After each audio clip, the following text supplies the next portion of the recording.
Hello guys, good morning. This is your friend next door, Cynthia Iwanski, and welcome back to my YouTube channel. Ayan guys, as you can see, for how many years na ba? Mga ilang taon na din nung last vlog ko, yung update sa situation ko, and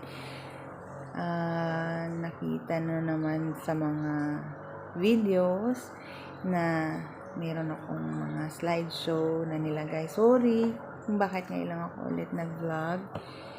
Kasi, yun nga, after surgery, nag-continue ako sa schooling ko. Yan, continue ako and I graduate senior high school student with conduct award with conduct award na rin. Ayan. At least, meron tayong award na kuha for how many years na din sa schooling. Since elementary pa ako nakakuha nun na. Pero, congrats self. Char. Ayan. Guys, sorry ngayon lang ako ulit nag-vlog. For you guys, and kakatapos ko lang din ng konting exercise lang kahit 3 minutes a day. Ayan, hindi pa kasi kaya kasi inatake ulit ako kahapon. Ay, not kahapon. Nung Wednesday siya. Nung Wednesday, nangyari. Bumaba ulit yung BP ko and I don't know why. Pati na rin yung sugar ko, okay naman. Yung BP lang. Minsan kasi, bumababa din yung BP.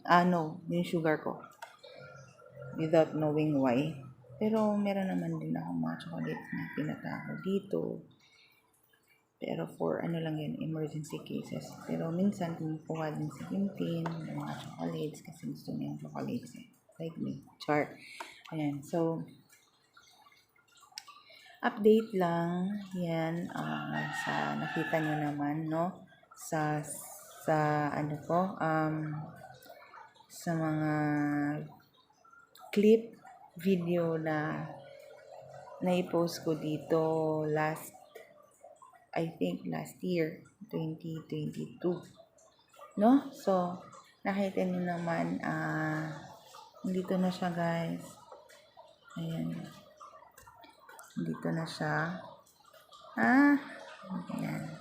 Ayan siya, may konting keloid pa hanggang sa gitna at saka dito sa taas, but ayan. But thank God kasi at least successful yung ating surgery, open surgery. Yung surgery ko pala guys is AST, patch closure. Hindi na kasi siya pwedeng malagyan ng device kasi nga lumaki na yung butas sa loob. So mag-thank you kay Doc, yung nag-asikaso sa akin, yung nag-surgery at all, sa mga nurses na nandun sa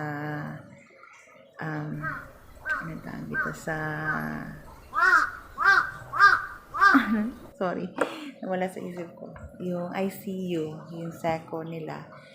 So magpasalamat kay Kuya, first of all kay Kuya, yung unang nagbantay sa akin. Nahiya kasi ako noon sa kanya noon. Bakit? Kasi nga butubad tayo, naka-diaper, tapos siyang nag-asikaso sa akin during that time. Ayun, basta sabi niya kasi turing mo lang akong kuya, yung kapatid mo, so hindi ka mahiya. Nahiya nga ako sa kapatid ko. Si kuya pa niya. Pero ayan, kuya, kung saan ka man ngayon, thank you. Kung andyan ka pa rin po sa Philippine Heart Center, thank you po sa pag-aalaga. Pati na rin dun sila kinaate, nakalimutan ko yung mga names nila. But ayan, sorry ngayon lang ako talaga nag-vlog. Ayan. Kasi since nung after surgery, saka na umuwi kami dito, wala talaga. Nag-focus lang ako sa anak ko, syempre. Kasi matagal din kami nawala. Or I think 5 months kami dun sa Manila.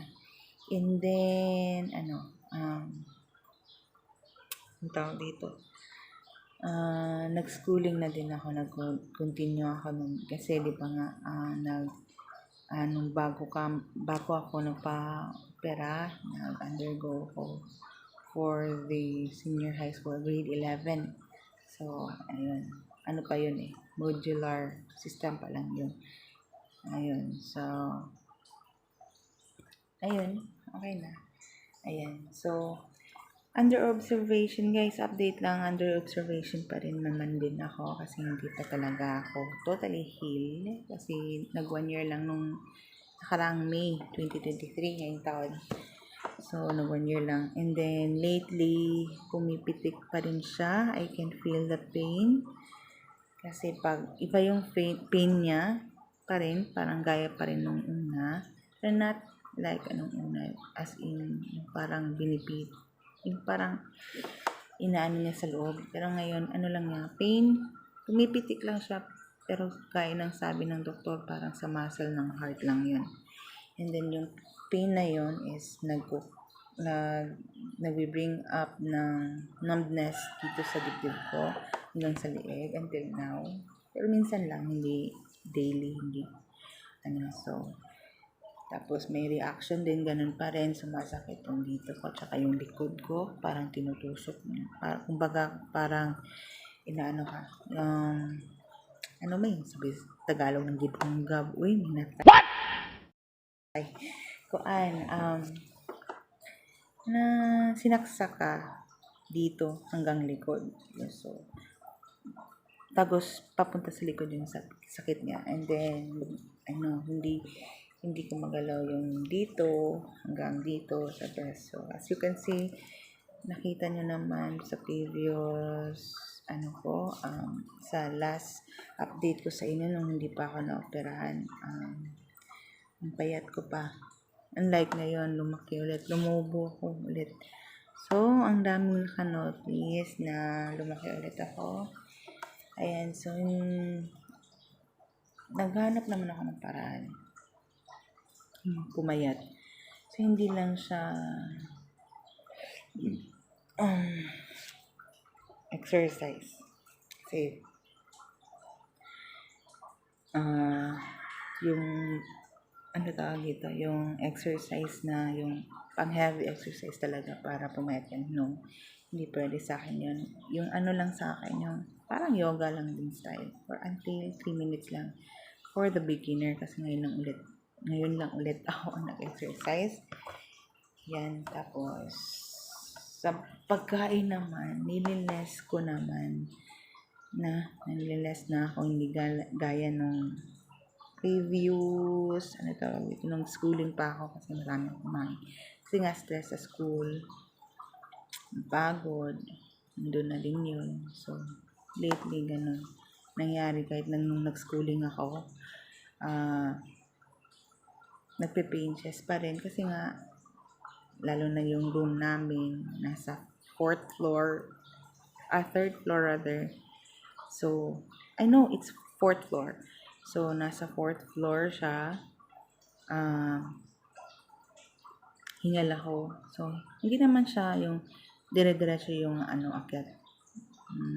Unang stairs, pahinga, 5 minutes stairs na naman, pahinga.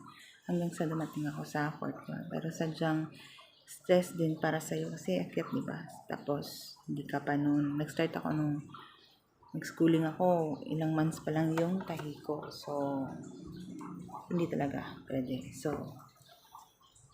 baka siguro cause din doon sasakit pa ako. Kaya yung muscles ng heart ko kasi siyempre, hihingalin ka. Tapos, bumubuga ng marami o nagpapump ng hindi maayos or pump masyado yung puso dahil sa nga hingal ka pag akyat sa taas. So, ayun. Ano ka bang update iba?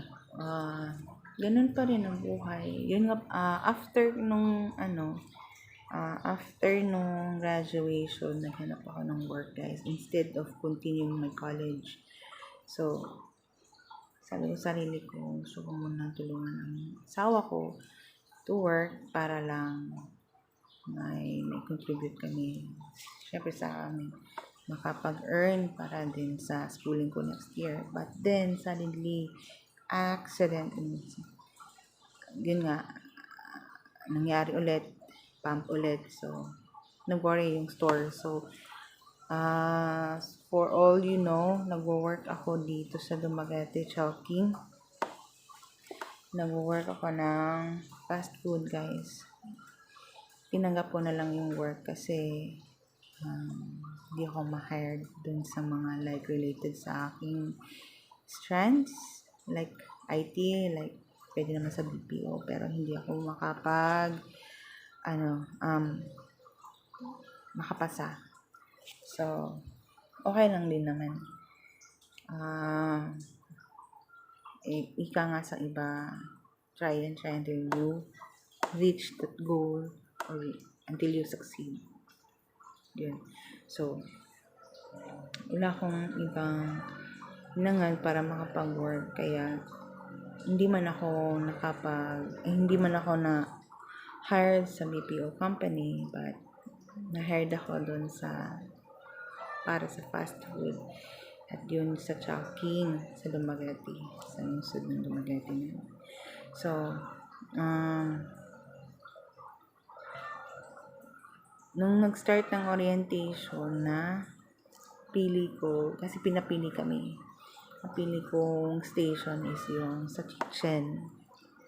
At syempre, hindi ko kalain na mapupunta kahit mataba ako, hindi nila alam kasi yung situation. So, nasa kitchen ako, tinanggap ko kasi nga, yun yung hanap mo, di ba? Yun yung purpose mo doon, kaya ka pumasok ng work. So, tinanggap ko yung nasa kitchen, and at first, ako pala yung naka-assign sa rice man ko. So, nagsasaing ako for how many trays. Tapos, nagpo-portion din ako. And then, nagsisteaming ng chicken, siomai, tsaka pork, beef siomai. Tapos yun, and gusto ko magpasalamat dun sa staff na sa kitchen, lalo na kay Ma'am Norceda. Yung TL namin, hindi niya ako iniwan, hindi niya ako pinabayaan. She trained me a lot. Nalaman ko nga ganito, dapat yung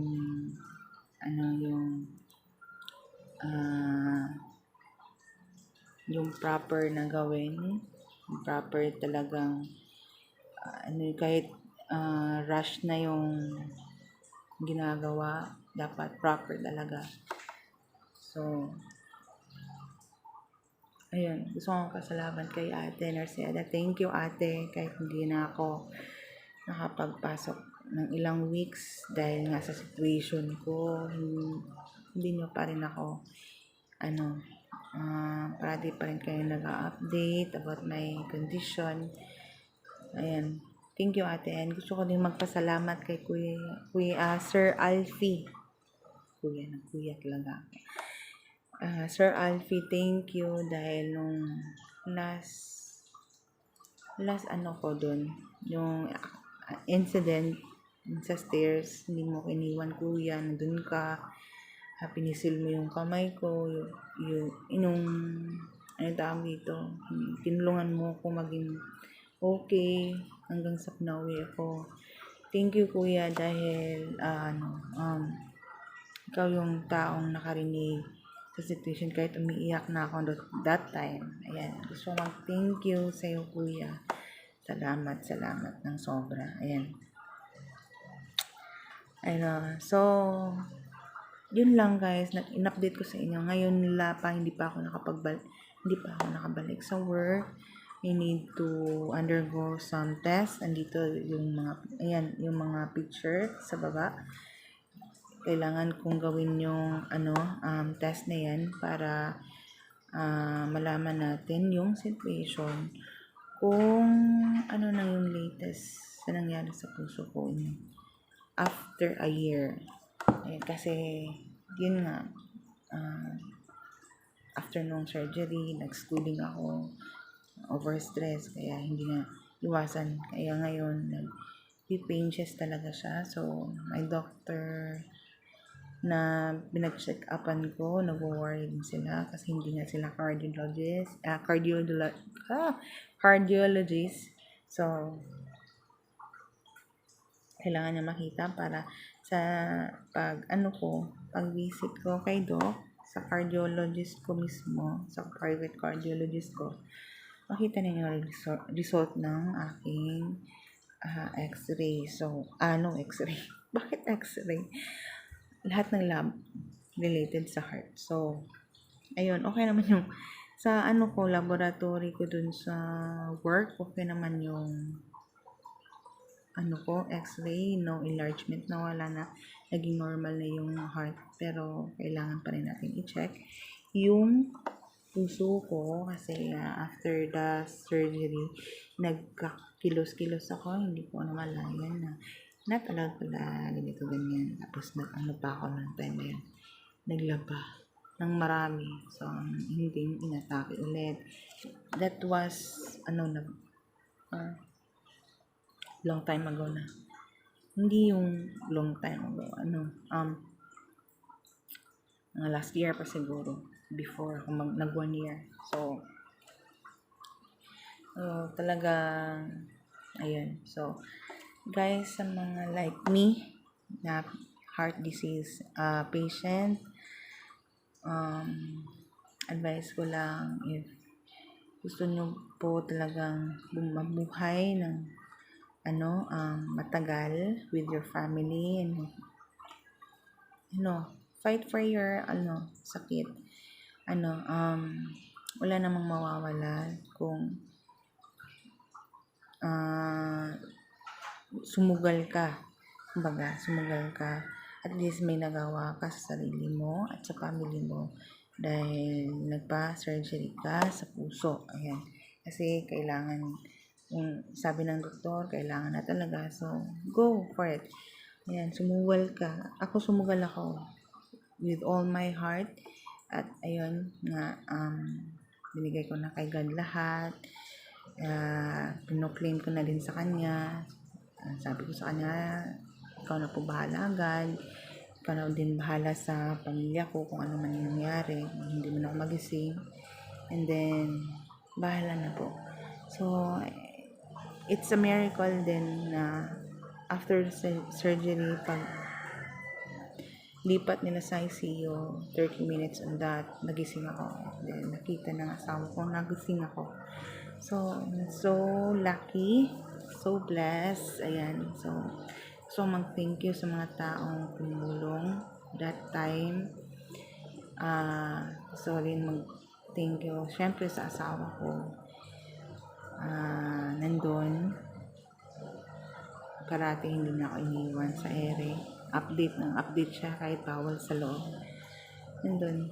So thank you, Daddy. Love you so much. Ayan.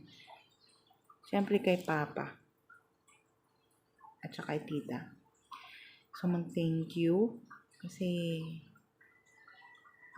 kahit nandun kami sa Manila, sila nagpantay kay Tintin dito. Hindi nila iniwan si Tintin.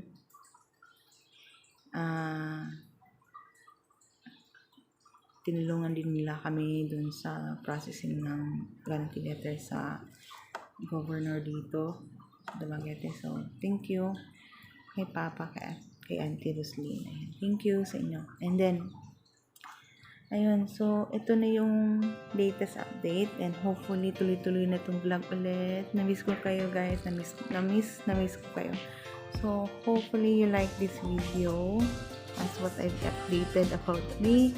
And then, don't forget to like, share, and subscribe my YouTube channel, everyone. And click the bell button sa baba para notify kayo sa mga videos na update ko. Thank you everyone. Love you. Mwah.